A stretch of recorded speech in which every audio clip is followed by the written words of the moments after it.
Nabi kita Muhammad SAW beliau bersabda bahwa salat adalah tiangnya agama. Salat itu tiangnya agama. Gak ada agama yang di situ gak ada salat. Kebaikan agama seseorang juga tergantung dari kualitas salatnya. Awal ma yuhasabu bihil abd yaumal qiyamah as-salah. Yang pertama kali nanti dihisab bagi seorang hamba di akhirat adalah salatnya. Salatnya baik, baru akan dihisab yang lain-lainnya. Kalau salat sudah nggak baik, ditinggal amal ibadah lainnya. Maka perbaikilah salat kita. Inna salata tanha 'anil fahsya'i wal munkar.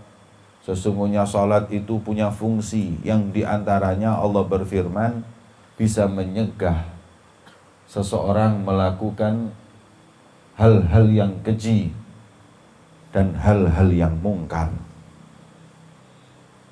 Maka itu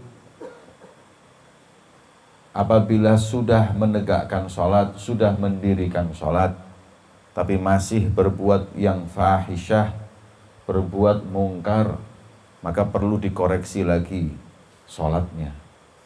Sudahkah rukunnya benar? Sudahkah salat itu khusyuk dan hudur?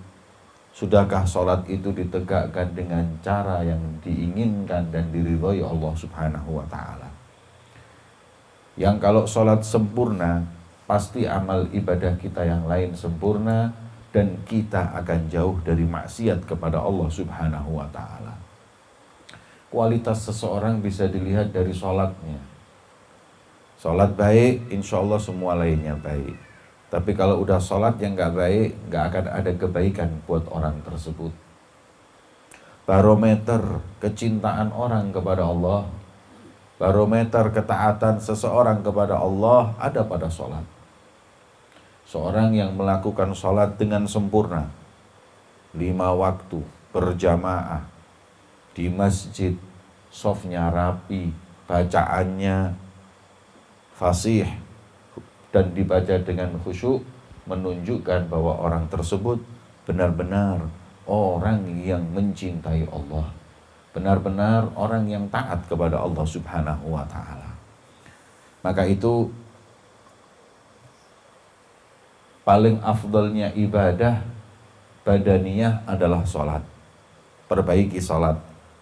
Rasul sallallahu alaihi wasallam beliau bersabda, bukan cuman sekedar salat ini tiang agama, tapi salat ini punya manfaat 10 hal. Yang barang siapa istiqomah mendirikan salat, melazimi salat, akan mendapatkan 10 keistimewaan. Apa 10 keistimewaan yang Allah berikan bagi hambanya yang sempurna dalam menegakkan salat? Yang pertama, beliau Nabi mengatakan zainul wujuh. Zainul wujuh itu wajahnya dipandang enak, indah. Orang itu wajah dipandang indah itu nggak harus ganteng. Ada orang hadirin mungkin kulitnya hitam, mungkin juga dia nggak sempurna wajahnya, tapi karena ibadah sholatnya baik dan sempurna, orang memandangnya terus ingat kepada Allah. Orang memandangnya terus ingat akan akhirat. Seperti itulah wujuhus salihin, wajah-wajah kaum salihin. Orang soleh itu alamat yang paling nonjol adalah wajahnya. Idza ru'u dzukirullah. Kalau dipandang langsung buat kita ingat sama Allah Subhanahu wa taala. Fawa asafi in muttu min qabli an ara wujuhan 'alaiha nura ilmin wa khasyati. Alangkah ruginya aku kalau sampai aku mati belum sempat memandang wajah-wajah yang di situ ada cahaya ilmu, cahaya khusyuk, cahaya takut sama Allah Subhanahu wa taala. Makanya Nabi SAW daripada tanda pertama kali kenubuahan atau kenabiannya, ketika beliau dari kota Mekah sampai ke kota Madinah, para Yahudi bertanya-tanya, siapa Muhammad yang disambut kedatangannya ini? Orang-orang ini terlalu lebay. Orang Muhammad biasa aja. Mana Muhammad? Pengen tahu. Ketika Nabi datang ke kota Madinah, disambut oleh para Ansar dengan tala'al badru alaina min thaniyatil wada'. Mulailah mata-mata para Yahudi mencuri memandang Nabi Muhammad. Ketika memandang wajah Rasulullah, kesan pertama yang mereka sebutkan adalah wallahi annahu laisa biwajhin kadzdzab. Wajahnya indah dan bukan wajah seorang pendusta. Orang ini bohong nggak mungkin. Maka itu kita pengen wajah kita itu indah. Dengan apa? Menyempurnakan sholat. Jangan cuma sibuk di sabun, jangan cuma sibuk dirawat, apalagi diedit.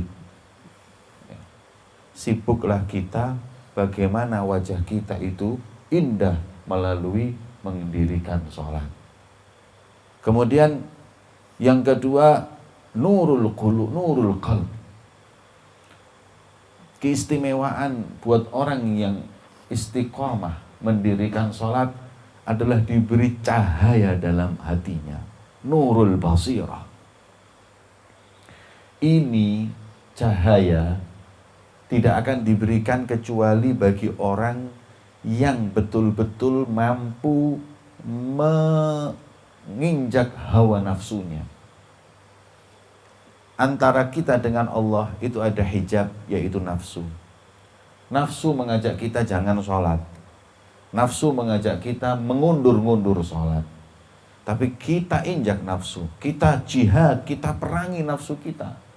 Kadang sebelum waktunya sholat kita udah di masjid, kita udah wudhu menanti datangnya waktu sholat. Kadang di waktu subuh, dinginnya hawa, dinginnya air, kita perangi itu dinginnya air. Kita berwudhu endal makarih di saat kita itu mestinya nggak mau, karena dinginnya nggak ada pemanas. Kemudian kita lakukan itu semuanya. Maka ini adalah mujahadatun nafas. Hingga akhirnya hijab itu menipis, maka cahaya Allah semakin terang. Ini lampu manfaat kalau nggak ada tabir. Ini lampu ini Masya Allah. Tapi kalau sudah ada tabir, hilang lampu ini.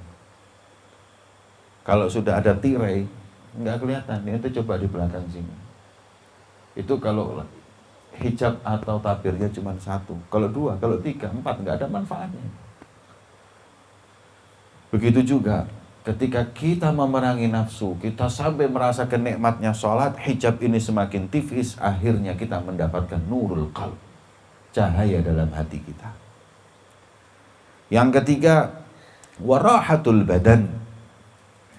Orang itu kalau sudah tahu hakikatnya sholat, ngerti dari nikmatnya sholat, dia akan merasakan roha. Merasakan roha. Hubbiba ilayya minad dunya at-tib wan nisa wa ju'ilat qurratu aini fis shalah. Yang menyejukkan pandanganku ketika melakukan sholat. Ya.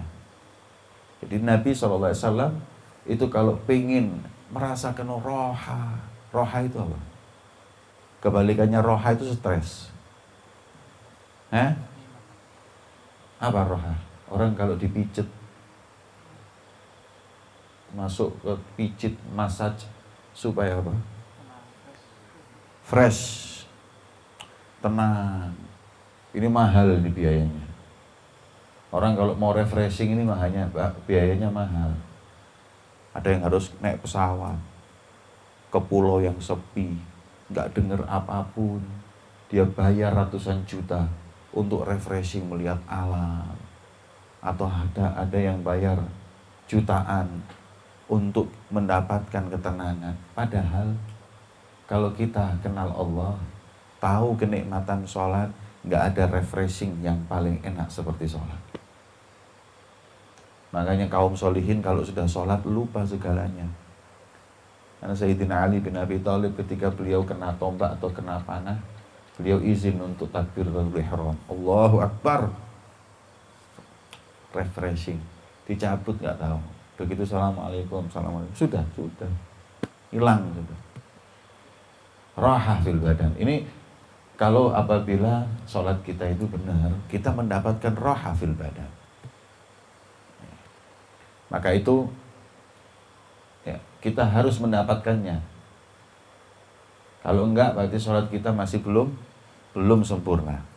Jadi termasuk keistimewaan sholat membuat kita punya badan itu tenang, kita punya badan itu refreshing. Kemudian yang keempat adalah wa unsun fil gabar. Udah, di dunia udah enak ini. Di dunia ini sudah enak, dilihat enak, hatinya terang, badannya enak.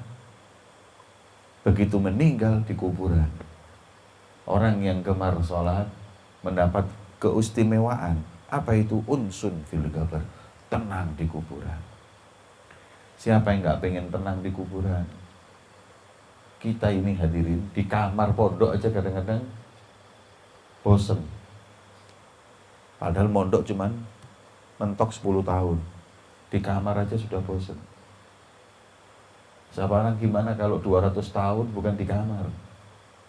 Di mana? Di kuburan 1 kali 2 meter. Tahu nggak? Di penjara itu ada tempat siksaan yang paling pahit, paling keji, paling jahat. Kalau orang Arab bilang namanya zanzana. Apa itu?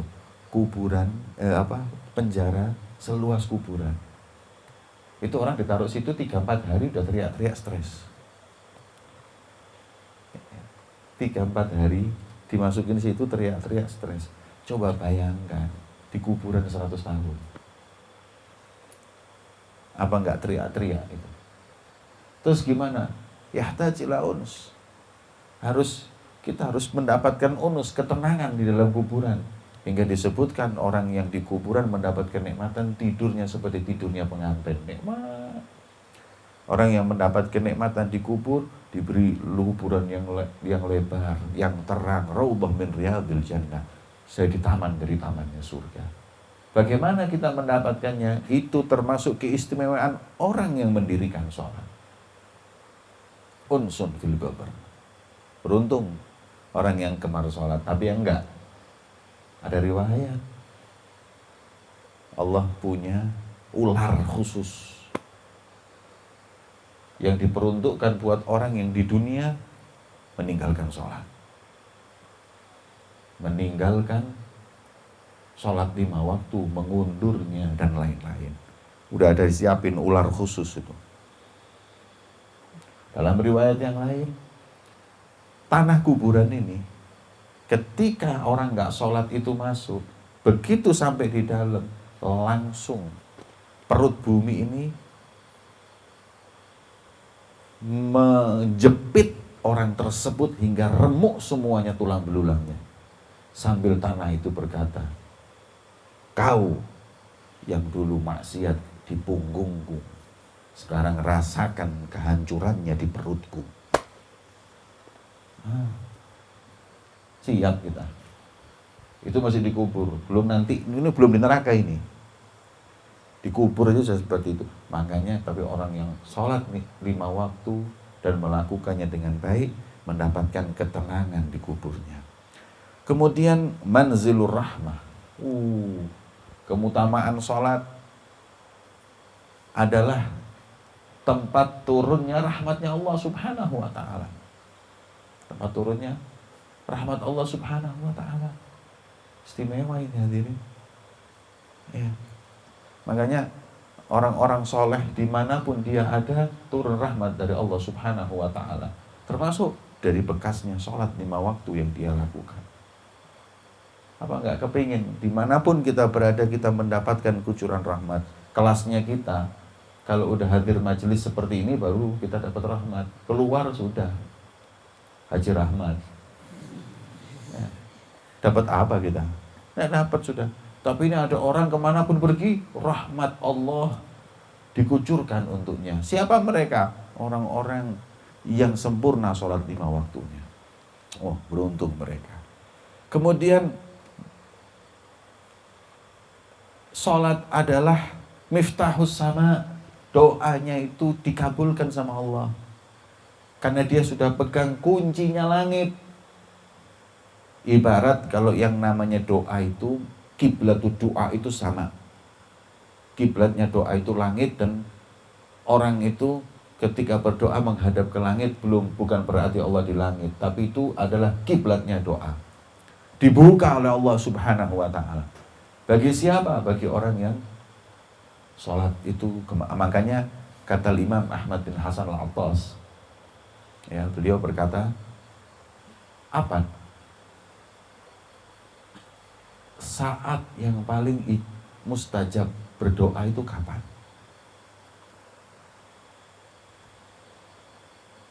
Apakah malam Jumat?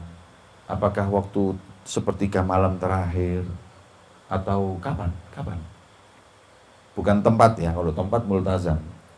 Saat, waktu yang paling mustajab berdoa itu kapan? Ulama beda pendapat. Ada yang bilang malam Jumat, ada yang bilang qiyamul lail, waktu malam hari, ada yang bilang malam lebaran, ada yang paling afdol kata Habib Ahmad bin Hasan, mustajabnya doa adalah setiap waktu sholat. Karena sholat lughatan doa. Sholat itu doa. Maka Allah tidak perintahkan kita sholat di waktu zuhur, di waktu asar, di waktu maghrib, di saat-saat tersebut, kecuali Allah tahu disitulah saatnya Allah membukakan pintu langitnya. Masa kita disuruh doa di saat yang Allah tutup pintu rahmatnya? Enggak. Kita oleh Allah disuruh ibadah, disuruh sholat di saat yang memang waktu itu Allah lagi bukakan pintunya. Makanya kata beliau, paling mustajabnya waktu doa adalah di waktu sholat. Setelah sholat doa, itu paling afdol. Ya, miftahus sama. Kemudian wathiqlul mizan, paling beratnya timbangan nanti ketika kita ditimbang di hari akhir adalah ketika kita memiliki banyak ibadah sholat. Ya, timbangan kebaikan dan keburukan. Sholat masuk, langsung timbangan, Masya Allah. Wong kalimatani khafifatani ala lisan thaqilatani fil mizan.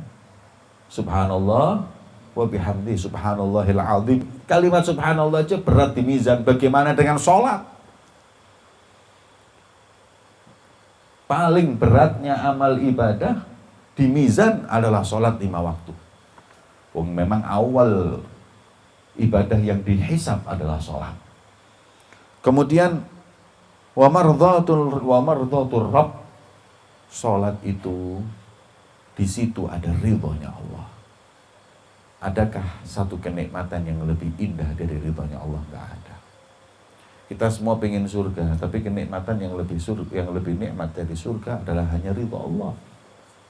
Sebagaimana kita ketahui dalam hadis, ketika orang-orang sudah masuk surga, Allah Subhanahu wa taala mengatakan ar-raditum, apa kalian sudah ridho dengan kenikmatan ini? Kaifa la nardo ya Rabbana, gimana enggak ridho?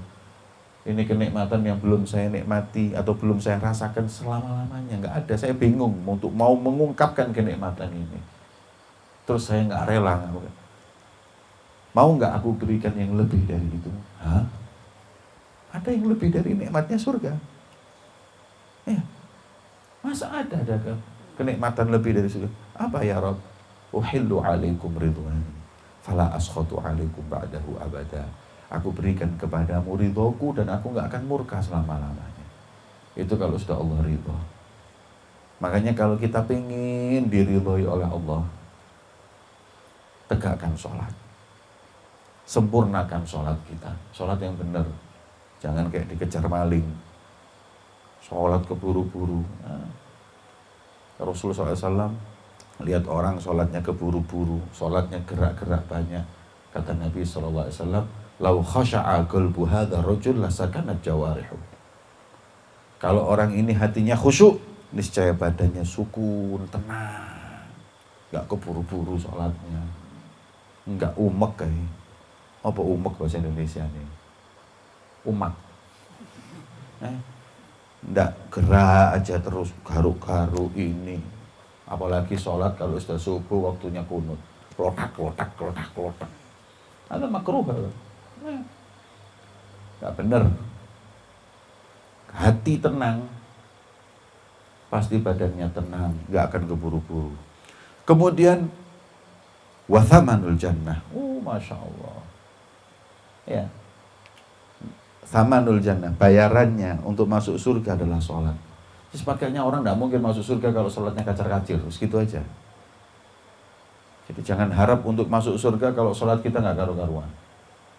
Terus perbaiki sholat kita. Kita udah belajar ini dari kitab yang paling kecil sampai yang paling besar. Masih sajakah kita ini nggak bisa khusyuk dalam sholat? Masihkah kita ini keburu-buru? Masihkah kita ini nggak bisa merasakan nikmatnya sholat? Upayakan, usahakan. Kemudian wahijabun minan nar, orang yang gemar, rajin melakukan sholat. Sholat fungsinya adalah hijab antara dia dengan api neraka Allah. Orang sholat nggak masuk neraka. Orang sholat insya Allah nggak akan masuk neraka. Maka itu kata Nabi SAW, as-sholatu imaduddin. Sholat ini tiangnya agama. Wa man aqamaha faqad aqamaddin. Barang siapa yang mendirikan, membangun sholatnya berarti membangun agama. Barang siapa yang membela agama berarti orang yang sholat. Bohong orang mau bela agama, sholat aja enggak. Man aqamaha faqad aqamaddin. Yang menegakkan sholat berarti menegakkan agama. Jadi kalau mau menegakkan agama, saya mau menegakkan agama, mau jihad, sebelum jihad benerin sholatnya dulu. Subuh jam 8 kok jihad. Ente jahid li nafsak awalan. Jihad itu nanti sholat benerin. Setelah sholatnya baik, lihat itu para sahabat. Sempurna, gak pernah kalah perang. Kenapa? Karena ubudiyahnya baik. Ya, sudah bisa menundukkan nafsunya, sholat 5 waktunya baik. Maka man aqamaha faqad aqamaddin. Dan barang siapa waman tarakaha faqad hadamaddin. Barang siapa yang meninggalkan sholat, dia adalah orang yang menghancurkan agama. Dialah orang yang meremehkan agama. Dialah orang yang menggoncangkan pondasi agama. Makanya penting buat kita ngajak orang sholat dulu aja. Gak usah macem-macem. Ya. Kita ajak orang untuk sholat 5 waktu. Gak bisa di masjid, di rumah, tetap jamaah. Gak bisa jamaah sendiri dulu. Kalau sudah sendiri gak bisa, na'udzubillah. Ini agama ini enak.